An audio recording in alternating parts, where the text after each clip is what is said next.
Thank you very much for inviting me to this research workshop. I am Benjamin Choi from the University of Scuba. Today, I will present our machine learning based estimation of cumulants of the chiral condensate using multi-ensemble reweighting with Deborah.jl. One of the important goals in finite temperature QCD is to identify the critical endpoint associated with the phase transition from hadronic matter to the quark-gluon plasma.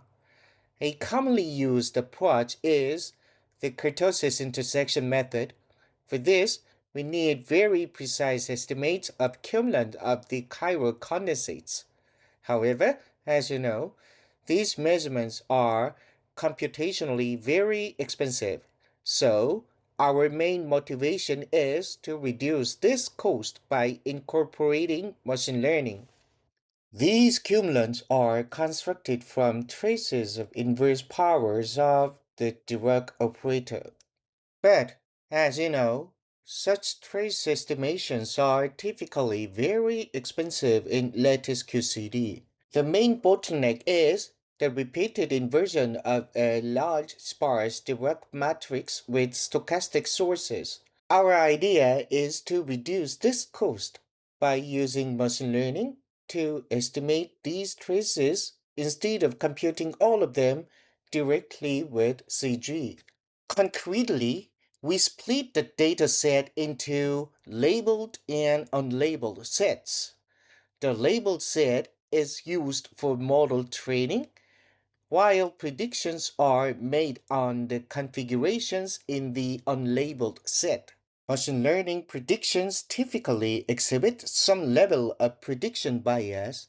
Following Yoon et al., we apply a bias correction procedure to help mitigate this bias in practice. We use LightGBM, a gradient boosted decision tree regression method implemented through Julia. Statistical errors are estimated using bootstrap resampling. Then we evaluate two quantities as shown here. P1 is the observable defined on the previous slide, and P2 is a weighted average of P1 with the label set. Here, we define LB as the fraction of labeled set within the full dataset. We also define RTR as the fraction of the training set within the label set. In this study, we vary RLB and RTR as shown here and here to investigate the behavior of the machine learning estimation. In our main setup, we still compute trace m to the minus 1 exactly for all configurations, while higher order traces are estimated by machine learning. A key result is that even when the label set fraction is as small as 1%, the estimated cumulants remain very stable.